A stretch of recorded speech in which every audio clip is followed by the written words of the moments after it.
저는 뭐 작년 정도만 할 줄 알았더니 더 잘하시네요. 작년보다 더 은혜롭고, 예. 찬양이 딱 제 스타일이었습니다. 하늘 날아 올라가는 줄 알았어요. 너무 은혜로워서. 여러분들도 정말 찬양 가운데에 주님이 느껴지셨습니까? 우리와 함께 계심이 느껴지셨습니까? 아멘. 자, 우리가 이제 하나님 우리에게 주신 말씀의 깨달음 가운데로 나아갈 건데, 여러분 첫째 날 말씀을 좀 기억했으면 좋겠고, 우리가 둘째 그리고 오늘 낮 시간까지 우리가 들었던 하나님 말씀에 대해서 잠깐 먼저 좀 정리를 하고 오늘 말씀으로 좀 들어가도록 하겠습니다. 우리가 제자도라는 것에 대해서 여러분과 함께 첫 시간 여는 예배 때 나누었던 것은 바로 주도권이었습니다.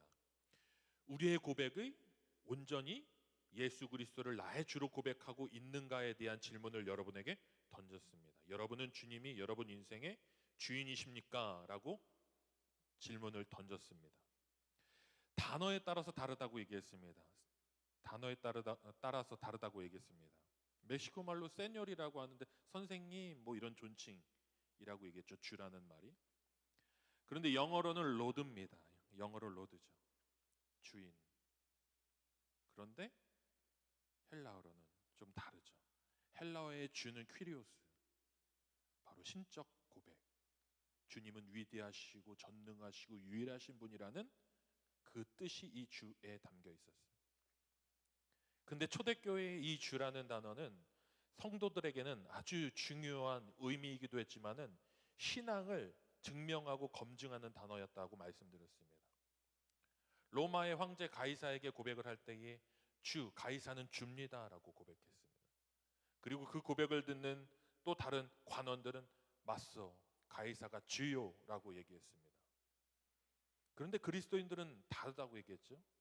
그리스도는 예수 그리스도가 주이십니다라고 고백할 때에 맞습니다. 유일하신 주는 예수 그리스도입니다라고 고백했다라는 것이죠. 여러분들에게 있어서 주님, 예수 그리스도 그분을 주로 고백하는 그 인생이 바로 제자도의 고백인 것이죠. 제자의 고백이라고 말씀을 드렸습니다. 그분이 부르신 그 길을 갈 때에 우리가 늘 고백해야 되는 그 고백. 주님이 주이십니다. 예수님이 주인이십니다. 예수님이 나의 유일하신 구세주입니다. 라는 그 고백. 그 고백을 붙잡고 나아가는 것이 바로 제자의 삶이라고 했습니다. 제자, 성도, 그리스도인 같다라고 얘기했습니다. 두 번째 날 우재순 목사님께서 말씀을 전해주셨습니다. 우재순 목사님께서 전해주신 말씀은 오스왈드 챔버스의 제자도를 중심으로 말씀을 전해주셨습니다. 핵심은 이겁니다. 제자도 땅끝까지 이르러 스페인까지 서버나까지 가서 복음을 증거하는 것이 제자인가? 도마처럼 인도까지 가서 복음을 전하는 것이 제자인가? 바로 이 자리에서 그리스도인으로 제자로서 사는 것이 제자도의 삶이다라고 말씀드렸습니다. 바로 내가 서 있는 이 자리에서 나는 제자인가라는 질문을 여러분에게 던졌습니다. 여러분은 어떻습니까?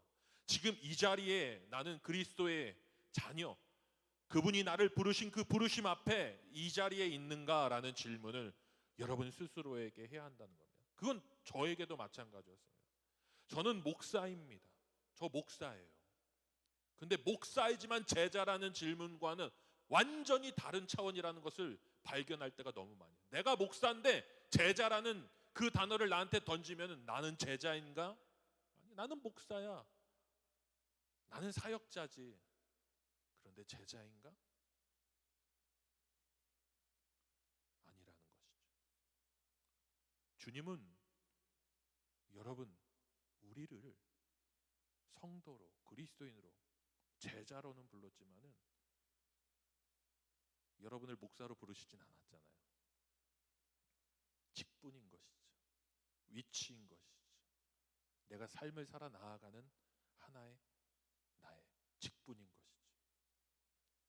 결국 성직자도 그리스도 예수라는 이름 앞에서는 네가 당신이 제자로서 이 길을 가고 있는가라는 질문 앞에 서야 한다라는 것을 저는 깨닫게 되었습니다.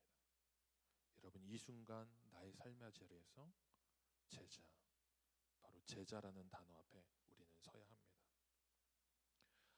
아까 이민웅 목사님께서 또 말씀을 전해주셨습니다. 이민웅 목사님께서 전해주신 말씀의 핵심은 무엇입니까? 죽어야 산다는 겁니다. 역설.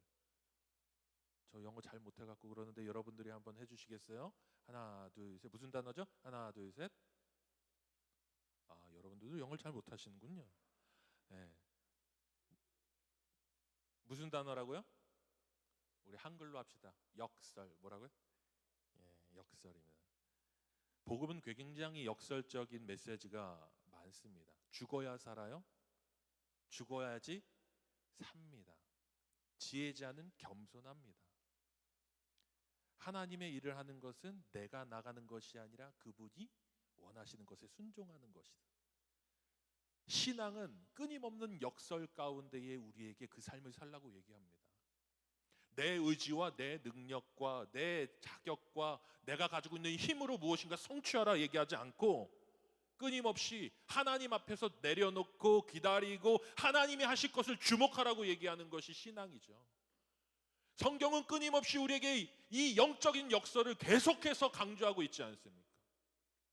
정점이 무엇입니까? 결국은 죽어야 산다라는 것이죠. 아까 이민웅 목사님이 제대로 소개를 안 해줬어요. 제가 그 유기성 목사님하고 제가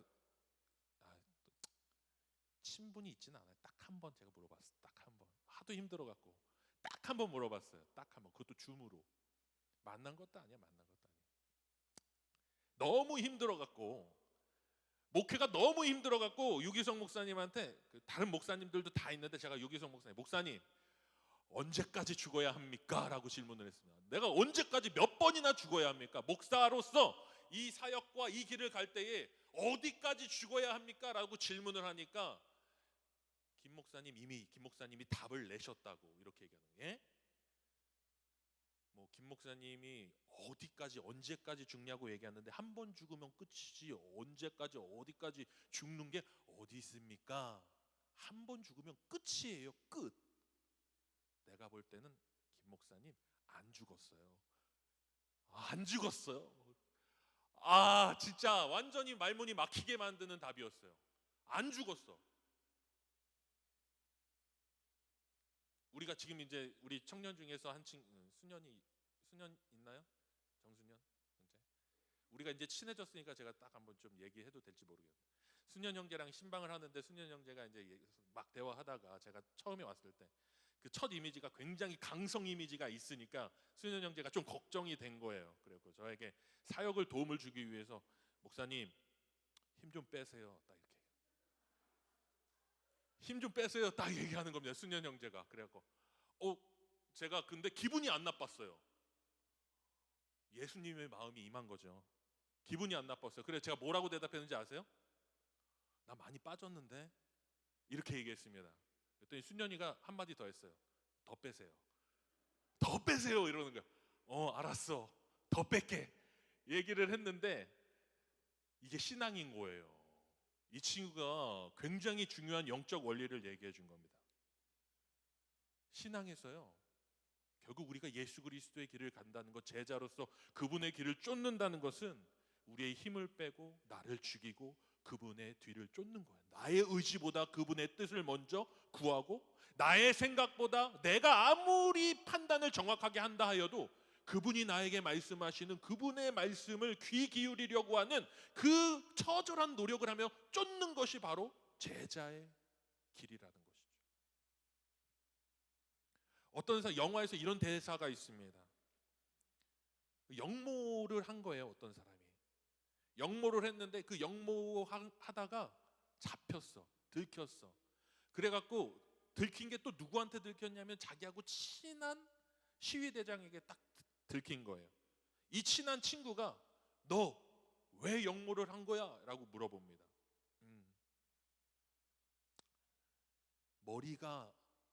머리에서 생각나는 대로 머리에 생각나는 대로 판단했으면은 네 이러지 않았을 텐데 왜 영모를 한 거야? 이렇게 질문하니까 그 친구가 이렇게 대답했다. 마음의 소리를 따랐다는 겁니다. 마음의 소리를 따랐다는 거예요. 거기에서 큰 울림이 있었습니다. 마음의 소리를 따라갔더니 내가 할 수 없는 일을, 갈 수 없는 길을 간 것이죠. 근데 그리스도인들은요, 머리가 말하는 것도 아니에요, 마음이 말하는 것도 아니에요, 하늘에서 우리에게 주시는 그 심령의 움직임을 따라 갑니다. 이게 제자도죠. 지난 몇 주 동안 사도 바울의 복음의 여정에 대해서 한번 말씀드린 적이 있습니다. 바울은 예루살렘을 가려고 했습니다. 바울은 예루살렘에 가서 제자들을 만나려고 했습니다. 그리고 그 복음의 확장을 위해서 그들과 함께 콜라보를 이루려고 했어요. 그런데 예루살렘을 가려고 하는 여정 가운데서 하나님께서 주신 마음이 있는데, 그것이 무엇이냐면 로마로 가야 하겠다는 거였어요. 로마로 가게 하시는 하나님의 놀라운 계획을 보게 하셔요. 예루살렘에서 잡힙니다. 소요 가운데에서 시위대장에게 잡혀서 결국 바울은 가이사 앞에 설 수 있는 기회를 얻게 돼요. 그리고 가이사 앞에서 내가 이 문제를 재판받겠다라고 얘기하죠. 그리고 가요. 근데 그 가는 여정 가운데 풍랑을 만나고 독사에게 몰리고 파선당하고 이런 과정 가운데서 모든 그 여정에 함께했던 많은 사람들이 두려움에 떨고 좌절하고 넘어질 위기 가운데에 낙심해요. 그런데 낙심하지 않았던 단 한 사람이 있어. 그 사람이 바로 바울이에요. 왜요? 그 여정 가운데 하나님이 주신 확신이 생겼는데, 그건 뭐냐면 로마로 가게 하신다는 거였어요. 처음부터 로마로 갈 생각이 아니었어요. 예루살렘 갈 생각이었어요. 그런데 그 예루살렘 가는 여중에 로마로 가겠다라는 마음의 열정을 갖게 됐을 때에 하나님이 그 열정을 확인하시고 가게 하셔요. 그리고 그 과정 가운데 로마로 가게 하실 것이라는 확신을 주셔요. 이게 그리스도인들 제자의 길입니다. 아까 말씀 들었잖아요. 우리를 두렵게 하는 것이 무엇입니까? 제자도의 삶을 사는 데 있어서 여러분에게 가장 두려운 게 뭐예요? 여러분 스스로에게 지금 한번 물어보자고요. 뭐가 두렵습니까? 우리 그거 가지고 이따가 기도할 건데, 지금 나에게 가장 두려운 게 뭡니까? 지금 여러분에게 가장 두려운 게 뭡니까?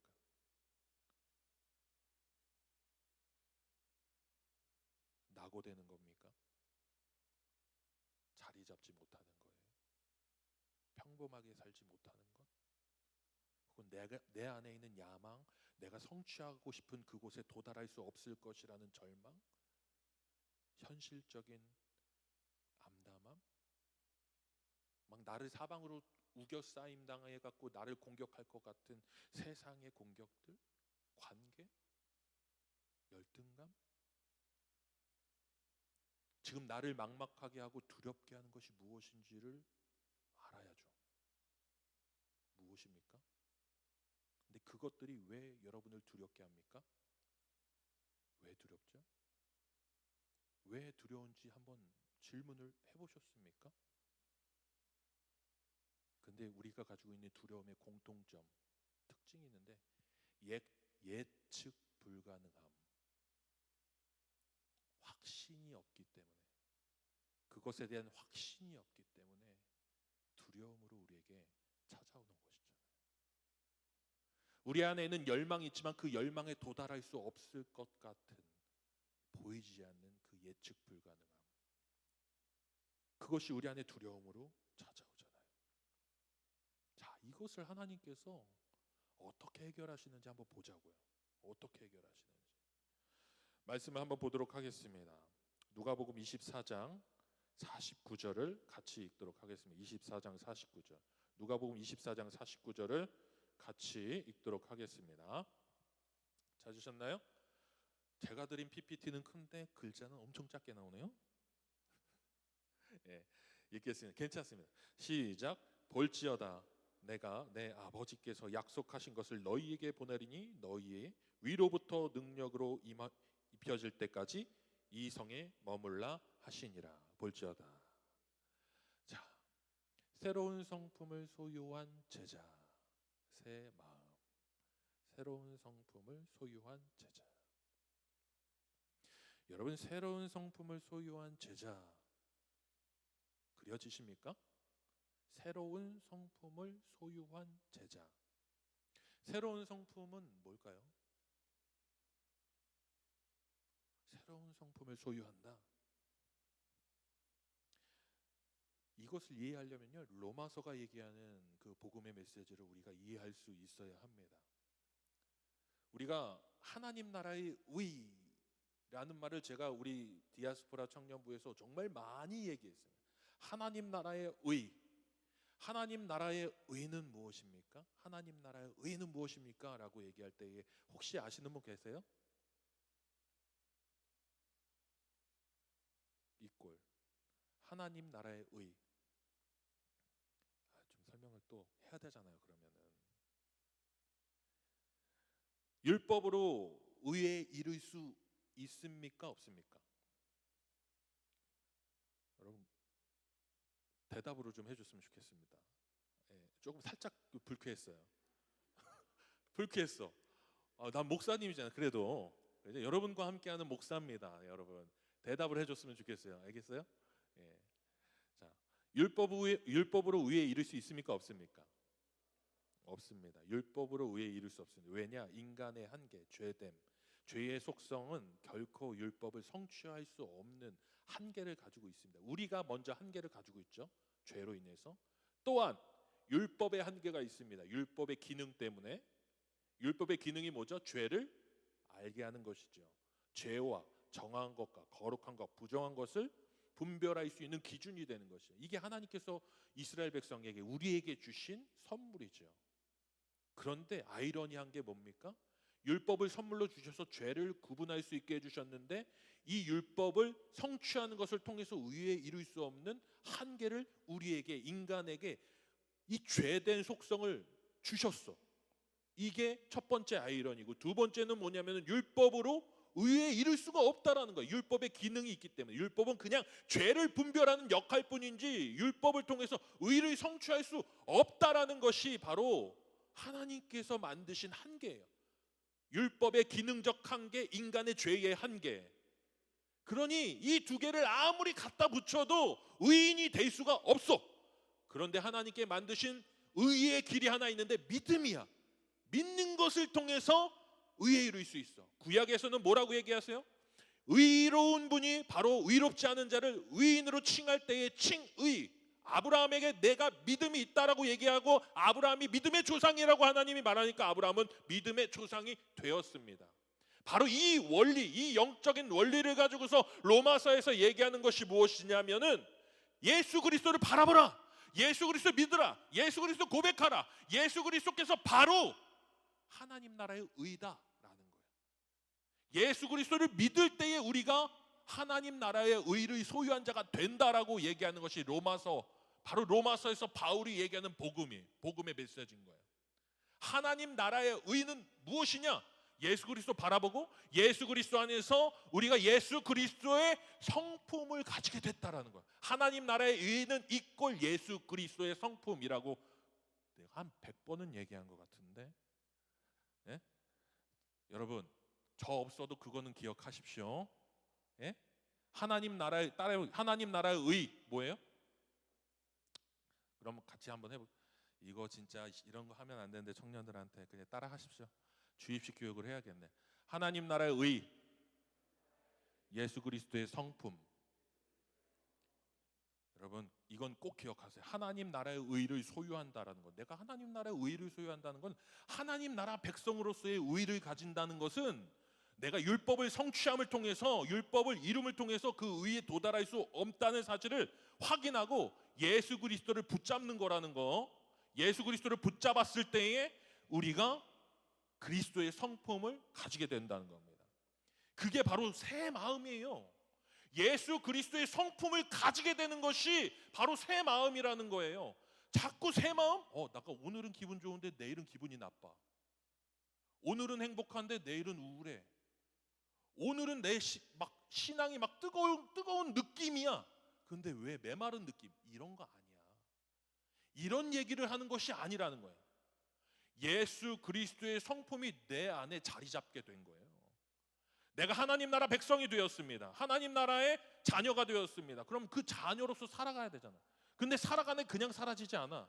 그 자녀처럼 살아야 되는데 무엇으로 자녀처럼 살 수 있냐고. 잘 도덕적으로 윤리적으로 살아서가 아니라 내가 예수 그리스도의 성품으로 오늘 하루를 살아나아갈 때에 우리는 하나님 나라 백성으로서 오늘을 살게 된다라는 겁니다. 이게 새 마음이에요. 내가 예수 그리스도의 성품을 가지게 되는 것. 예수 그리스도의 성품을 가지게 되는 것. 자, 다음 넘겨주시면은 제자는 뭘까요? 제자. 여러분들이 그 빨간색만 한번 읽어보세요. 그리스도를 로 고백하며 그분이 가신 길을 같이 계십니다. 복음의 증인이 되는 것.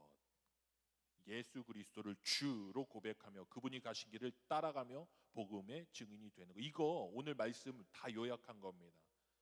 제가 첫 번째 말씀 가운데에 예수 그리스도를 주로 고백하는 것이 바로 제자라고 얘기했습니다. 주. 그리고 그분이 가신 길을 따라가는 것은 성도의 삶이에요. 제자의 도예요. 제자도라고 얘기할 때 이게 길도자라고 얘기하잖아요. 제자의 길이라는 거예요. 그분이 가신 길을 따라가는 것이 제자의 길이잖아요. 그리고 복음의 증인, 이게 능력입니다.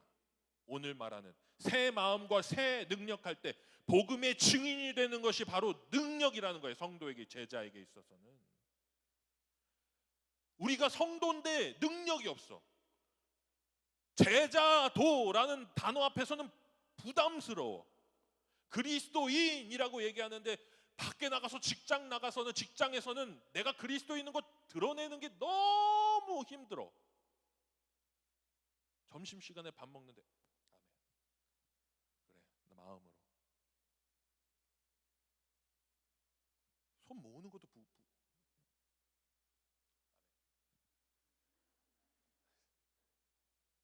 기도도 기도한 것 같지 않게 빨리 얼렁뚱땅 팍 헤쳐버리고 세상에서.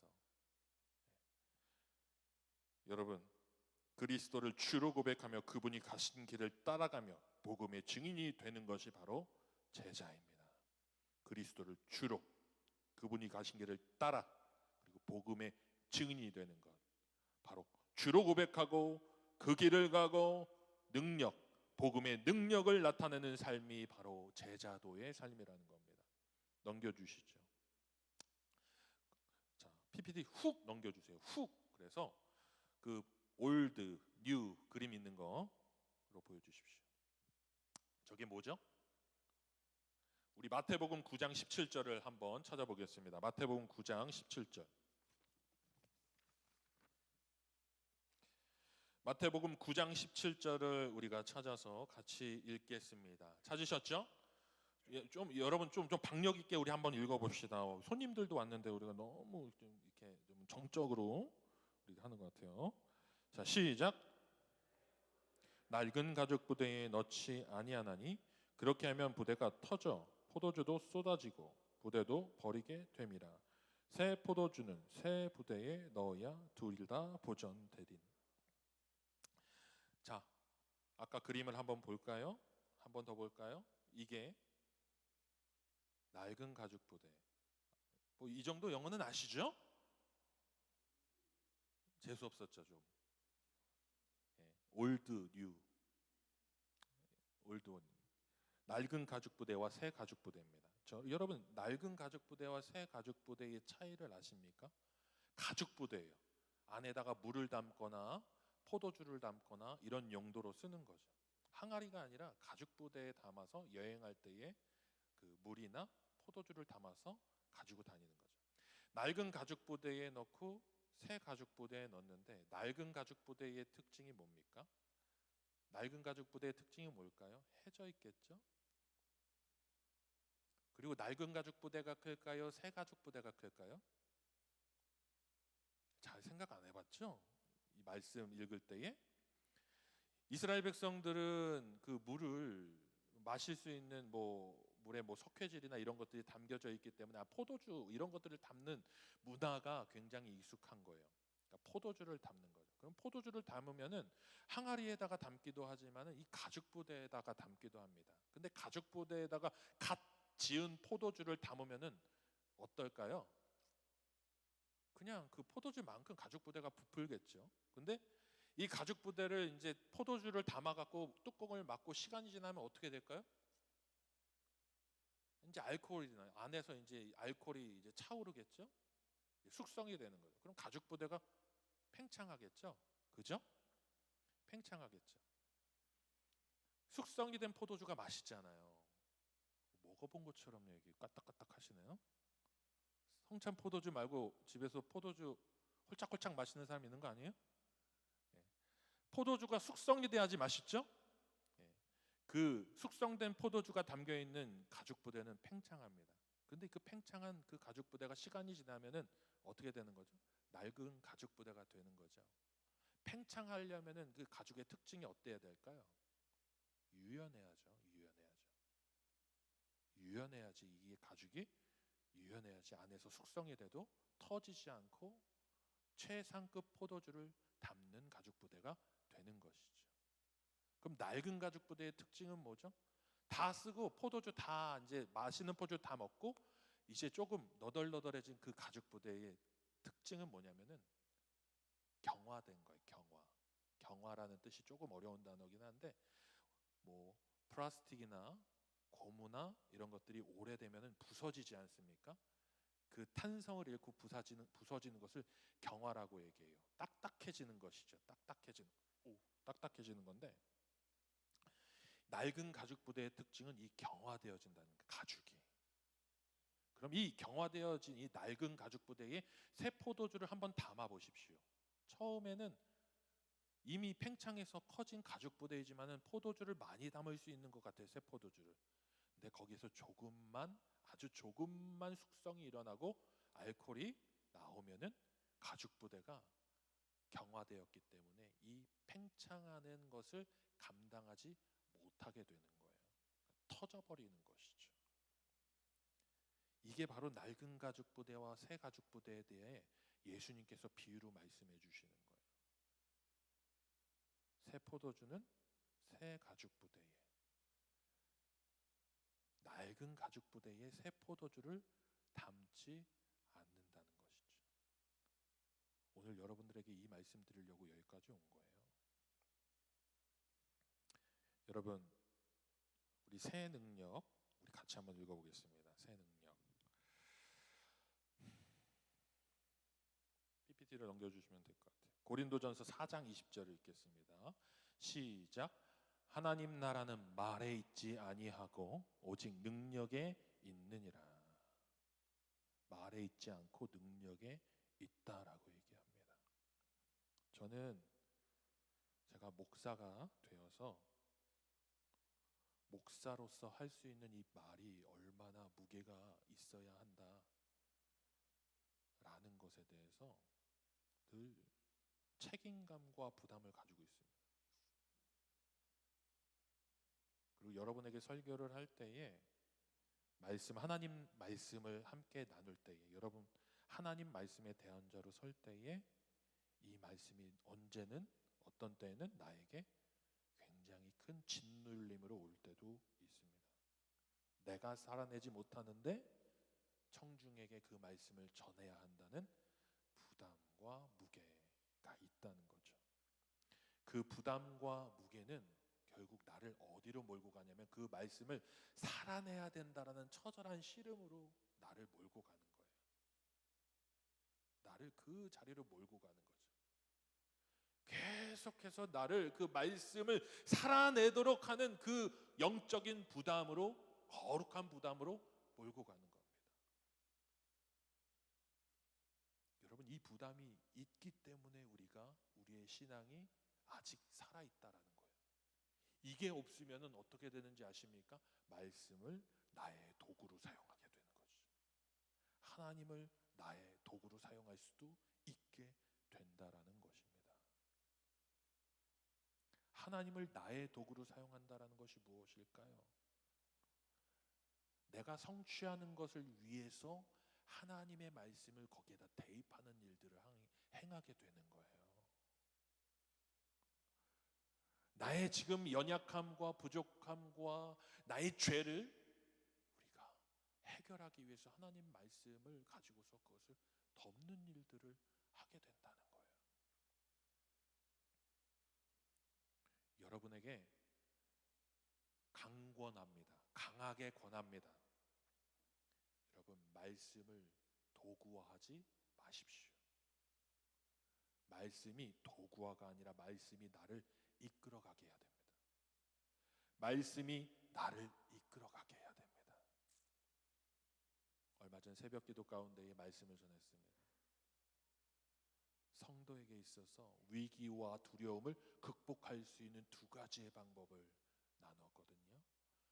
제자에게 있어서 제자의 삶을 강력하게 만들어주는 두 가지 요소를 말씀드렸는데, 그 중에 하나가 뭐냐면은 위기 앞에, 위기가 나에게 찾아올 때 말씀 뒤에 숨어라는 거예요. 말씀 뒤에, 말씀을 이용하는 것이 아니라 말씀 뒤에 숨으라는 겁니다. 이해되십니까? 말씀 뒤에 숨으라는 말이 이해가 되십니까? 또 하나는 하나님의 존재 뒤에 숨으라는 거예요. 하나님의 존재 뒤에. 그 말은 하나님을 없는 분처럼 만들지 말고 하나님이 진짜 살아계신 분이라는 사실, 그 고백 뒤로 숨으라는 겁니다. 현실을 바라보면서 두려워 떠는 것이 아니라 하나님 살아계신다는 그 고백을 하면서 그 현실의 두려움이 나를 잡아먹지 못하도록 하나님 뒤로 숨으라는 거예요. 그럼 어떤 일이 벌어지는지 아십니까? 성도의 밑에서 반석이 되시는 하나님의 견고, 반석 되시는, 견고케 하시는 하나님을 느끼게 되는 거예요. 폭풍우 가운데서도 성벽이 되시는 하나님을 느끼게 되는 거예요. 사방으로 우겨싸임 당해갖고 나를 향해서 막 창칼을 들고서 나를 죽이려고 우겨싸고 있는 그 대적들 앞에서 하나님이 손을 내밀어서 나를 이렇게 딱 건져가시는 그 하나님의 도우심과 구출을 경험하게 된다는 거죠. 그래, 나 뭐 포위해, 감사, 괜찮아. 하나님이 나를 이렇게 건지실 거야. 두려울 필요가 없어. 내가 볼 때에는 좌우 앞뒤를 아무리 찾아봐도 탈출할 구멍이 없는데, 하나님 뒤에 숨어, 하나님의 존전, 하나님의 실제 앞에서 내가 하나님을 바라보니 나는 발견할 수 없는 그 탈출구가 하늘에서 오잖아요. 나를 건지시는 거야. 나를 보호하시는 거야. 나를 견고케 하시는 거야. 이게 하나님의 존전 뒤로 숨는 거죠.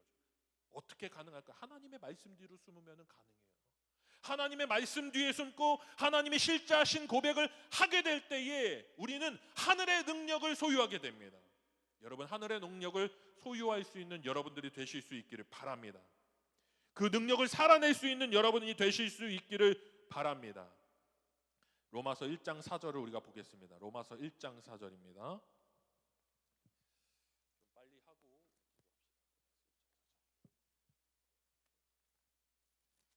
우리 같이 한 목소리로 읽도록 하겠습니다. 시작. 성결의 영으로 죽은 자들 가운데서 부활하사 능력으로 하나님의 아들로 선포되셨으니 곧 우리 주 예수 그리스도시니라. 성결의 영으로 죽은 자들 가운데서 부활하사 능력으로 하나님의 아들로 선포되셨으니 곧 우리 주 예수 그리스도시니라. 여러분, 예수님께서 어떤 영으로 죽은 자들 가운데서 부활하셨다고 얘기합니까? 성결의 영으로. 성결의 영으로라는 아주 성결한, 구별된 영으로 죽은 자들 가운데서 부활하셨다라고 얘기합니다. 여러분, 이 말은요, 죽은 자들에게는 영이 없어요. 죽은 자들에게는 영이 없다고요. 영이 없습니다. 죽은 자에게. 여러분, 죽은 자에게 영이 있어요? 없잖아요. 우리가 죽은 자에게 영이 있다라고 얘기하지 않죠. 영이 없는 존재를 죽은 자라고 얘기하죠. 근데 예수께서는 성결의 영으로 죽음 가운데서 일어나셨어요. 이 말은 아주 중요한 영적 메시지를 가지게 됩니다. 뭐냐면요, 결국 성도를 살게 하는 것은 우리가 우리가 육체로 살아가는 것이 아니라 하나님의 영으로 살아간다는 것이 바로 살아있다라는 거라.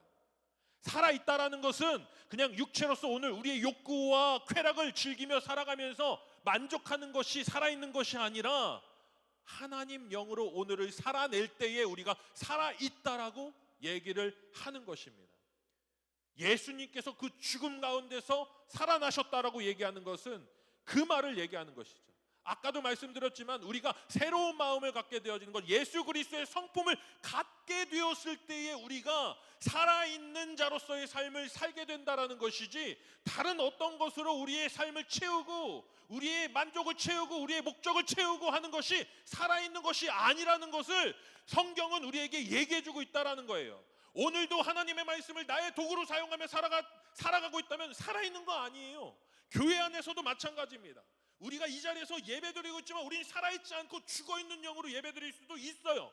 신앙생활 하면서도 우리가 하나님을 바라보며 찬양하는 것처럼 보일지 모르지만, 하나님의 말씀을 전하는 것처럼 보일지 모르지만, 예수 그리스도의 성품이 없는 상태에서 오늘도 살고 있는 것처럼 그렇게 살아가고 있는 이들이 살았다라고 얘기할 수 없다라는 거예요. 죽어있는 사람일 수도 있어요. 죽어있는 존재일 수 있다라는 거죠.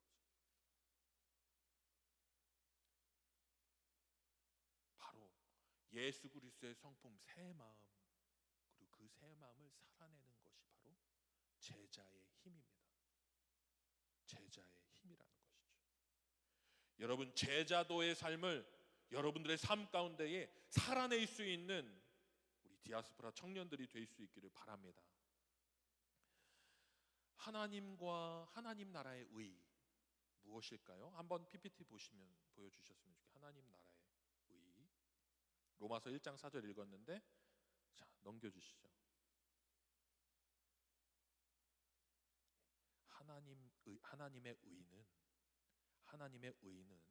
하나님의 의는 세 가지를 정리했습니다. 하나님과의 올바른 관계 얘기입니다. 하나님과의 올바른 관계, 이게 얼마나 중요한지 아십니까?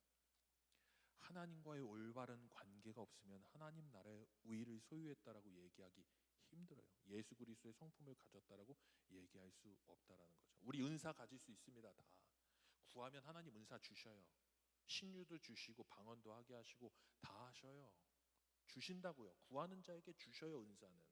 그러나 그 은사가 하나님과 전혀 관계없는 은사일 수도 있어요.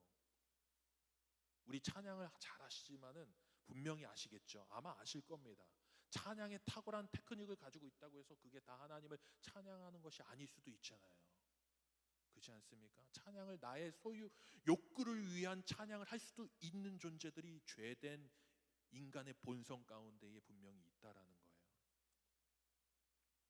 결국 하나님을 찬양하는 데 있어서 찬양이 찬양되게 하는 것은 하나님과의 올바른 관계잖아요. 하나님 나라의 의란 하나님과의 올바른 관계 안에서 이루어질 수 있는 거예요. 죄인을 구원하시는 길, 이게 하나님의 의라고 얘기해요.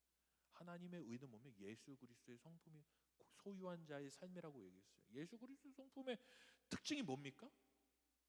영혼 구원의 일이잖아요. 예수님은 그 일을 위해 이 땅에 오셨다라고 말씀하셨잖아요. 내가 이를 위해 왔다, 전도하기 위해 왔다라고 예수님이 말씀하셨잖아요. 죄인을 구원하는 길, 죄인을 구원하는 길 위에 서 있는 것이 바로 하나님 나라의 의를 성취하는 제자의 삶에, 능력 있는 제자의 삶에 아주 중요한 요소라고 얘기하고 있는 것입니다. 저는 우리 디아스포라 청년들, 이 자리에 있는 모든 분들이 이 영적인, 이 거룩한 부담감을 늘 가지며 살 수 있기를 강력히 권합니다. 강권합니다. 여러분, 영혼, 죄인을 구원하는 길, 이 거룩한 부담을 우리 모두가 가져야 합니다. 이게 능력입니다. 우리 안에서 우리끼리 좋으면 아무 소용 없습니다. 우리 안에서 그냥 우리끼리 좋으면 아무 소용 없다고요. 제가 감사한 게 하나 있어요. 디아스포라 청년부에게 감사한 게 있어요. 우리 디아스포라 청년부에 계속해서 새로운 영혼들이 찾아온다는 거예요. 근데 새로운 영혼이 찾아오는데 그냥 믿던 사람들이 수평 이동을 얘기하는 것이 아니라 정말 예수님 처음 믿는 사람들이 와. 예수님을 처음 믿는 사람들이 우리 공동체에 온다라는 것은 무엇을 얘기하는 걸까요? 저는 사역을 하면서 아주 중요한 깨달음을 하나 깨닫게 됐어요. 하나님이 우리가 그것을 감당하고 우리가 담을 수 있는 그릇이 아니라면은 우리 그릇을 쓰시지 않는다는 거예요. 더러운 그릇이고 오염된 그릇이고 그 안에 음식을 담을 수 없는데, 그 안에 막 똥파리가 날아다니는데 그 안에 음식을 담아 먹는 어리석은 사람이 있습니까? 없잖아요.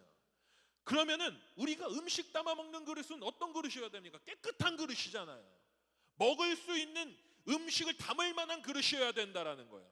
그런데 하나님이 우리 공동체 안에 계속해서 새로운 영혼들을 보내주신다라는 것에서 저는 아주 중요한 메시지를 발견해요. 하나님 우리를 사용하신다는 거예요. 우리를 새 생명을 담는 그릇으로 사용하신다는 거예요. 그런데 여러분, 신앙에는요 두 가지가 있어요. 가만히 앉아서 떠먹여주는 것을 받아먹기 위해서 하는 거예요. 그것은 새끼 새들 있죠. 제가 몇 번 한 적 있잖아. 계속 달라고 입만 벌리고 있어.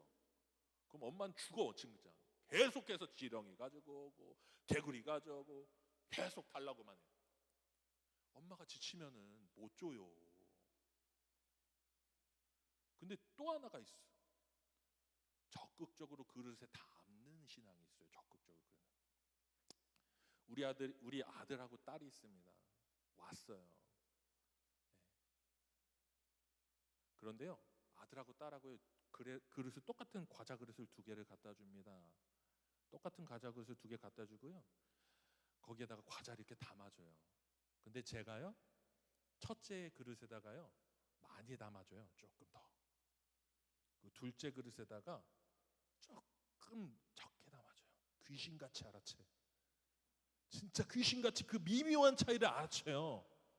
그럼 얘가 그때부터 더 달라고, 더 내놓으라고 막, 이미 아직 담겨 있는데 더 내놓으라는 거예요.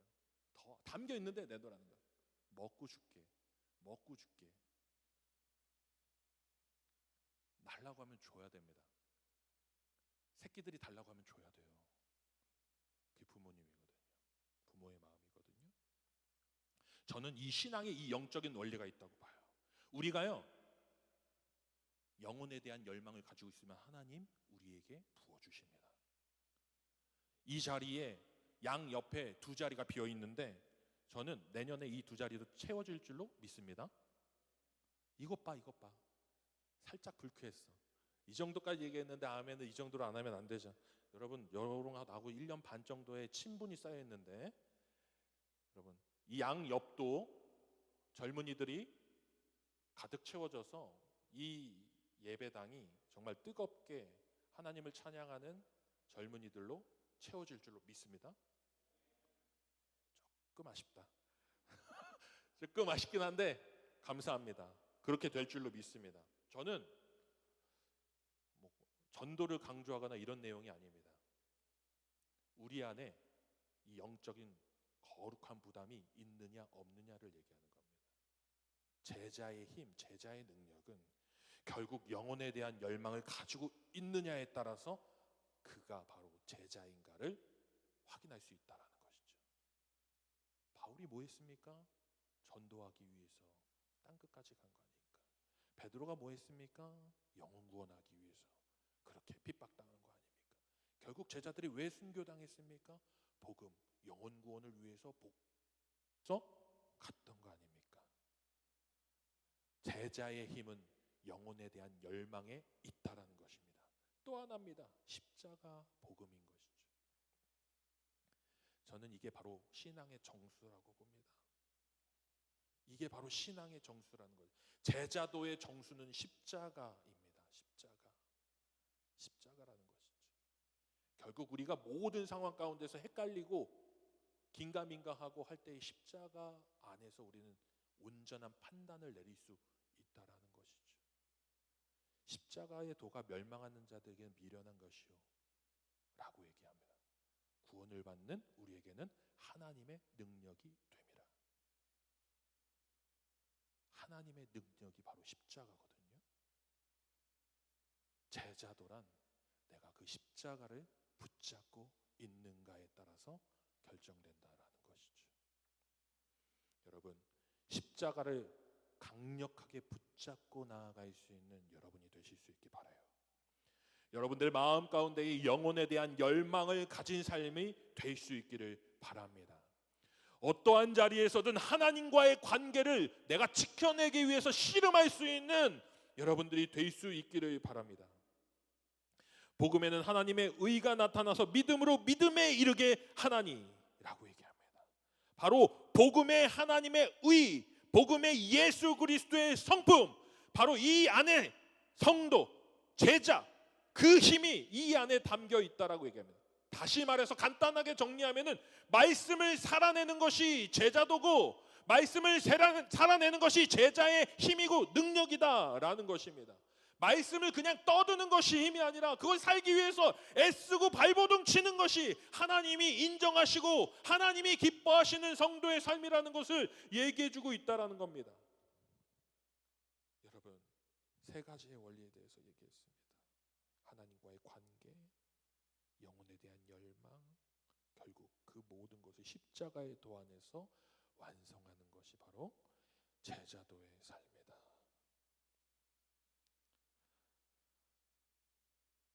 말씀 1시간 했으니까 마쳐도 되겠죠? 네, 우리 이제 기도합시다. 자, 우리 디아스포라 와갖고 시간 지키는 거는 이제 칼 같아졌어요. 네, 우리 이 시간에 같이 기도하며 찬양하며 기도하는 자리로 나아갈 텐데 기억합시다.